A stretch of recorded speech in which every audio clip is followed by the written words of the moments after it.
Welcome to our morning edition of Arirang News. We begin with these stories making the headlines at this hour. U.S. President Donald Trump struck a softer tone on China amid concerns of a new trade war.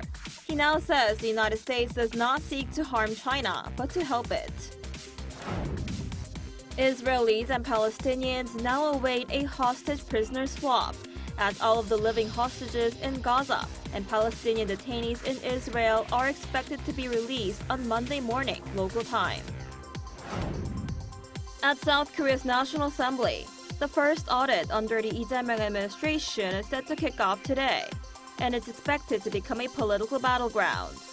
Eyes are now on whether Chief Justice Cho Lee-dae, who faces allegations of election interference, will appear for questioning. We begin this morning with trade tensions between the world's two largest economies. U.S. President Donald Trump seems to be extending an olive branch to China's Xi Jinping after he threatened to impose higher tariffs on Beijing. Trump said neither he nor Xi Jinping wants their countries to face a recession. Our Lee Seung-jae starts us off.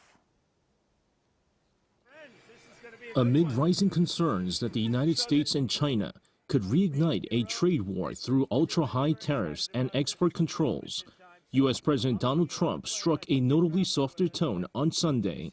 According to Trump, the U.S. does not seek to harm China, but to help it.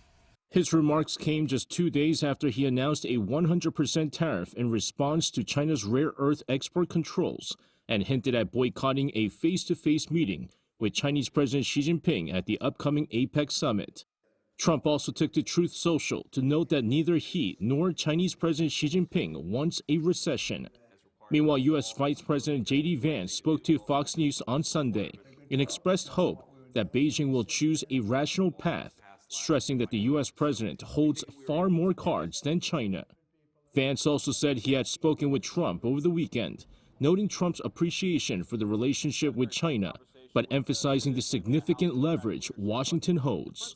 U.S. Trade Representative Jamieson Greer criticized China's rare earth export controls, revealing that Washington was not notified in advance, despite Beijing's claims. Greer said that Washington learned through public sources and immediately contacted China, but Beijing deferred taking the call. Greer stressed that power plays by China will not be tolerated. Still, Greer left the door open for dialogue, noting that the U.S. has already made working-level contact with China and will wait to see if Beijing is interested in high-level talks to ease tensions. The latest developments suggest Washington is preparing for both pressure and diplomacy, with the next steps likely hinging on China's response ahead of the APEC summit later this month. Lee Seung-jae, Arirang News. So as we just heard, the United States is trying to tame trade tensions with China after the Trump administration threatened to impose an additional 100% tariff on goods from China on top of the 30% tariffs already in effect starting in November. For more on this, we're joined today by Hwa-Kyun Kim, Professor of Banking and Finance at Texas A&M University Mays Business School. Professor Kim, thanks for joining us this morning. Thank you for the invite. So Trump previously said he was going to meet China's Xi in 2 weeks at APEC here in South Korea, but then said there seems to be no reason to do so. How do you think this trade war will play out? So after a few months of relatively calm, I think this exchange, beginning with China's rare earth restriction, followed by the Trump's the tariff announcement, clearly have reignited the fears and possibility of a full-scale trade war again. And while it is not so clear why China puts this export restrictions on rare earth while in trade talks with the U.S., and President Trump actually was saying something positive before, and so but we can conjecture that either China is not getting enough on what it wants, or China thinks that it wants something else after it realizes that the U.S. farmers are pressing the U.S. government for the reduced sales of soybeans and things like that. So maybe the China thinks that their bargaining power is a bit stronger. So we don't know. So both possibilities actually exist. And then the Trump's the wavering on the meeting with Xi obviously fuels more uncertainty. So I think still the leaders might meet briefly at the APEC summit, but the Trump's public sort of ambiguity and China's own rather unpredictable stance imply that significant de-escalation is not so likely unless we see some major diplomatic breakthrough for the next week or something. So clearly, there's a chance that this type of the tug of war or tit for tat type of situation can continue. But then I think, as you also saw from the news headline, that the President Trump actually just posted that don't worry about China, like, and then it's going to be fine. We will talk. So I guess clearly the President Trump is trying to continue this talk. So I think there's some possibility that some de-escalation is going to happen. But at this stage, it is going to be full-scale uncertainty until China responds back with what it wants. Right, and just because of those uncertainties that you just mentioned, U.S. stocks and cryptocurrency markets plunged on Friday, and the S&P 500 actually declined the most since April last week. Do you expect this trend to continue for the time being?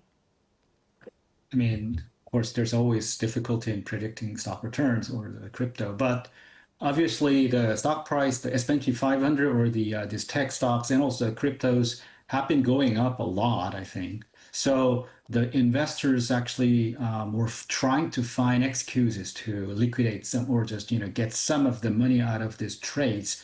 So I think this was kind of giving good sort of like source for them to to liquidate some of their the profits. So I think it kind of has some good coincidence, but I don't think this is going to be just having a very prolonged or persistent effects at this stage because some of the earnings announcements will be made in the next few weeks, and there are many sources saying that the AIs and things like that have been pretty helpful in terms of the earnings. So I don't think this is going to be really likely, but the uncertainty always plays out, in both ways, and there's a chance that it could actually have persistent effects. Having said that, I think if you look at the Dow Jones or S&P 500 and Nasdaq futures as of now, after the President Trump actually posted this somewhat positive, the tones, the stock futures actually jumped up and rebounded. So I guess if the political uncertainty is going to have a little, less, then I think, the stock's going to just rebound back.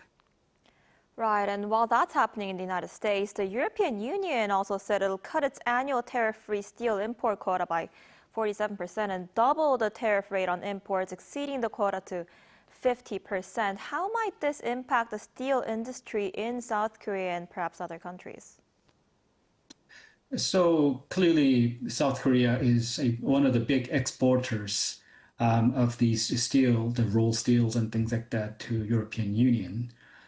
European Union itself is having big difficulty with the U.S. in terms of tariff talks and trade talks. I mean, although it's a bit less compared to Asian countries. So I guess together with their own difficulty of handling the trade situation with the U.S., I think the European Union is also kind of putting these protective measures on their own industries. There have been some complaints from like local steel the makers in Europe, especially competing with the Asian exporters. They're mostly, of course, the China, but also I think the Turk, and then also the Korea and India. So I think they think that the European Union thinks that this is kind of the good times to handle this kind of things so that they can handle their own local makers' complaints, and also they try to do something similar as the U.S. does so that like they just put some protective measures. So obviously it's going to have negative impacts to South Korean steel makers. So at this stage, together with the big hit from the U.S. side of the steel the restrictions, for the time being, it's going to have like a negative impacts on the South Korean steel makers.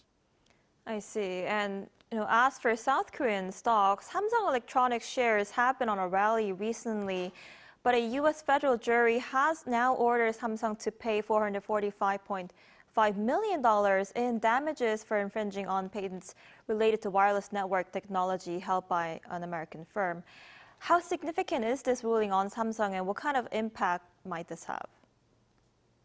I think this one was a somewhat similar one actually happened, I think, in 2023 also, if I remember correctly.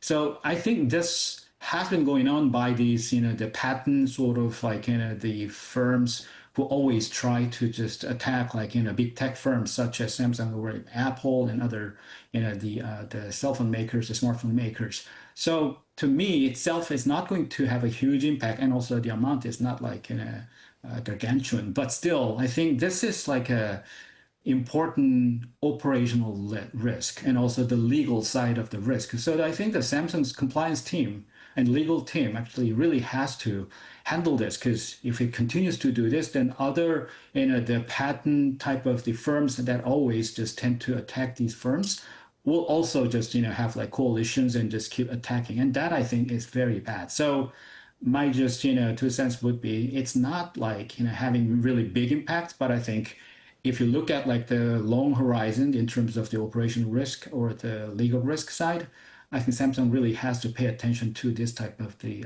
small side of the risk. Right, we'll have to see how that goes. All right, Professor Kim, thank you so much for your time and insight today. We appreciate it. My pleasure. And over in the Middle East, as the first phase of the ceasefire agreement between Israel and Hamas takes effect, hostages are set to be released today.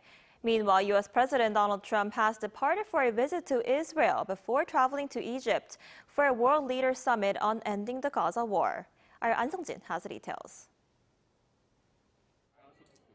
Ahead of the set release on Monday of Israeli hostages held by Hamas, large crowds including families of the hostages have gathered in Tel Aviv for the anticipated return.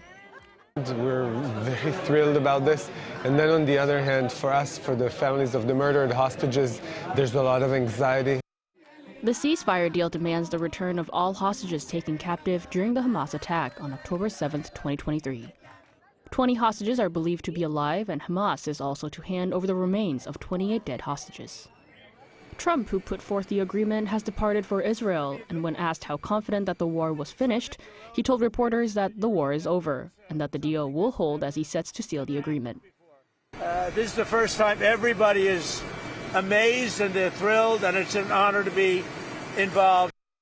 Trump is due to arrive in Israel on Monday to address the Israeli parliament before heading to Egypt for a world leaders summit on ending the Gaza war. The first phase agreement between Israel and Hamas had been mediated by the United States, Egypt, Qatar, and Turkey for the release of the Israeli hostages as well as Palestinian prisoners held by Israel. But despite the ceasefire, Israeli Prime Minister Benjamin Netanyahu warned that military operations were not over yet. The battle is not over. There are still very serious security challenges ahead. Some of our enemies are trying to recover so they can attack us again. Meanwhile, Gaza's Civil Defense Agency noted that more than 500,000 people have returned to parts of northern Gaza after the ceasefire was declared. An Sung-jin, Arirang News.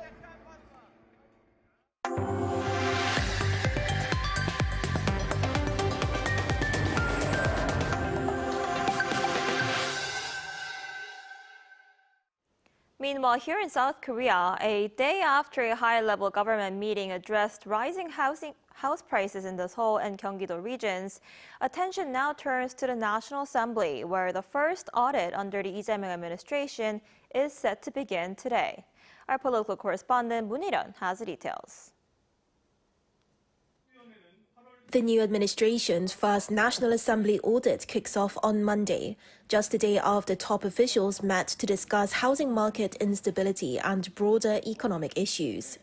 During Sunday's meeting at the Prime Minister's official residence, the ruling Democratic Party government and presidential office agreed to unveil new measures this week to curb the overheated housing market in Seoul and Gyeonggi-do province. A senior spokesperson said that both sides acknowledge the need for fundamental and comprehensive solutions to safeguard housing security and restore economic stability. That same meeting also set the tone for Monday's parliamentary audits, with the ruling bloc calling for the normalization of state affairs and the recovery of public livelihoods. But from the outset, the audit sessions are expected to become political battlegrounds. 17 standing committees will examine more than 800 government agencies through October to early November, covering both the previous Yoon Suk-yeol administration and the current government's 4 months in power. The Legislation and Judiciary Committee opened first with a contentious review of the Supreme Court. The Democratic Party plans to question Chief Justice Choi over alleged election interference and has warned there'll be a compulsory attendance order if he refuses to appear. The People Power Party is pushing back, calling such demands a violation of judicial independence and a threat to the separation of powers. Later this week, the Science and ICT Committee is expected to debate the arrest of former Korea Communications Commission Chair Lee Jin-suk and the government's plan to abolish the agency altogether. Beyond domestic politics, lawmakers are also preparing to address the death of a Korean student in Cambodia, an issue both parties say underscores the need for stronger protection of citizens abroad. With the audit set to run for nearly a month, Monday marks the start of a heated session where political accountability and policy oversight will collide. Moon Hae-ryun, Arirang News. South Korean police are ramping up their response to a surge in crimes targeting Koreans in Cambodia. The Korean National Police Agency announced on Sunday it will hold a bilateral meeting with Cambodian police on the 23rd in Seoul to sign an MOU for the establishment of a Korean desk and discuss dispatching Korean officers. The Korean desk is a system where Korean police are stationed overseas to work directly with local authorities on crimes involving Koreans. Authorities say the new Korean desk will improve cooperation and strengthen their ability to respond to organized multinational crime groups operating in Cambodia. Calls to send additional Korean police officers on top of those attached to the embassy have intensified after a Korean college student was allegedly tortured to death in Cambodia in August. Meanwhile, in North Korea, the regime's leader Kim Jong-un expressed his gratitude to participants of the mass celebrations marking the 80th anniversary of the founding of the Workers' Party. The North State Media Korean Central News Agency announced on Monday that during Kim's speech delivered on Sunday while attending the Grand Mass Gymnastics and Artistic Performance, he praised the efforts of the people that demonstrated the resilience and strength of the state. He further added his deep appreciation for those who fulfilled their role during the celebration despite unfavorable weather. Kim's remarks seem to be aimed at boosting internal unity by acknowledging such contributions amid his recent diplomatic engagements.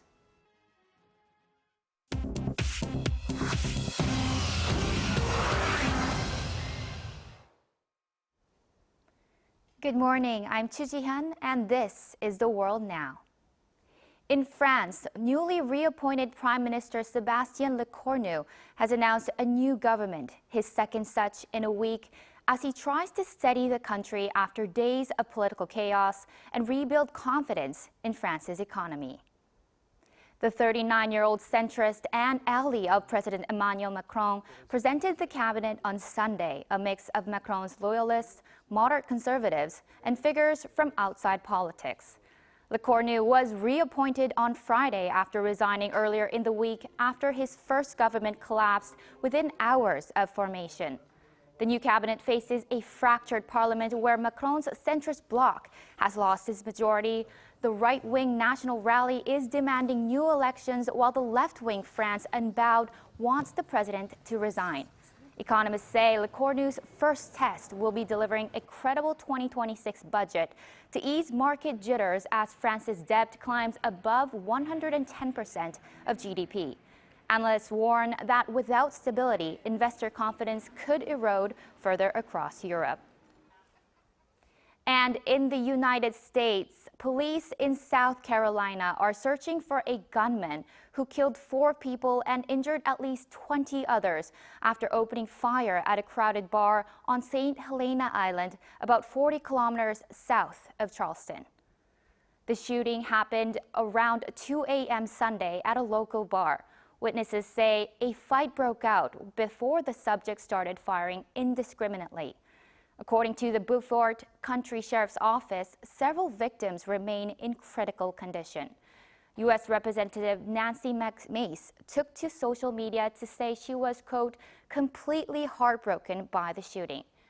Gun control advocates say it underscores America's unrelenting gun violence crisis, with more than 500 mass shootings recorded this year. U.S. Vice President J.D. Vance has warned that more layoffs are coming if the government shutdown continues, saying, quote, "The longer this goes on, the deeper the cuts will be."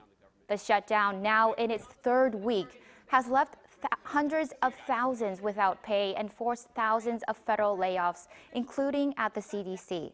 Officials later reinstated about 700 workers after they said some notices were sent in error. The standoff, meanwhile, began on October 1st over health insurance subsidies in the budget. Oscar-winning actress Diane Keaton has died aged 79. According to People magazine, the star of Annie Hall, the movie for which she won the Oscar for Best Actress in 1978, died in California on Sunday. A spokesperson for her family said there were no further details but asked for privacy. Keaton also starred in a range of Hollywood classics in a career spanning 5 decades, from The Godfather to Something's Gotta Give. Known for her trademark hats, men's suits, and witty dialogue delivery, she brought both warmth and quirk to the screen. Tributes are pouring in from across Hollywood, including former co-star Goldie Hawn, who took to social media to say, quote, "You've left us with a trail of fairy dust filled with particles of light and memories beyond imagination."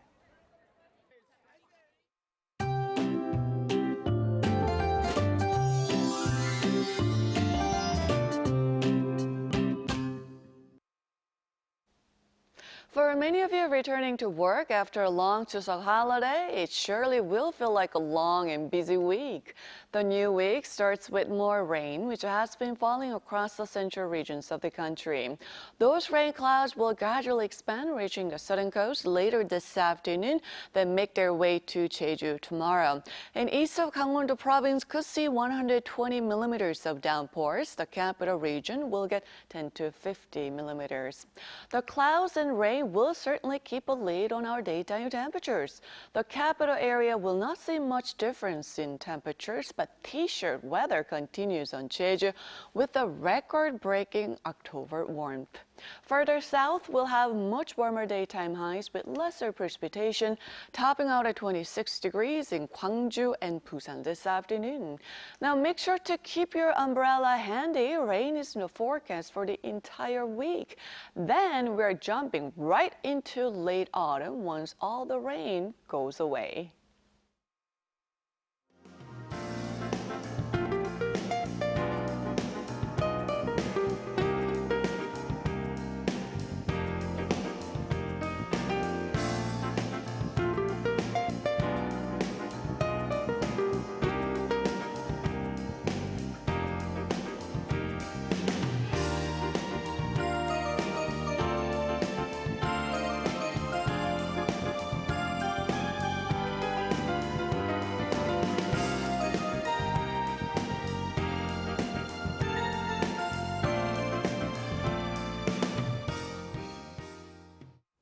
Now that is all we have for this morning. Arirang News will be back at noon Korea time. Thanks for watching.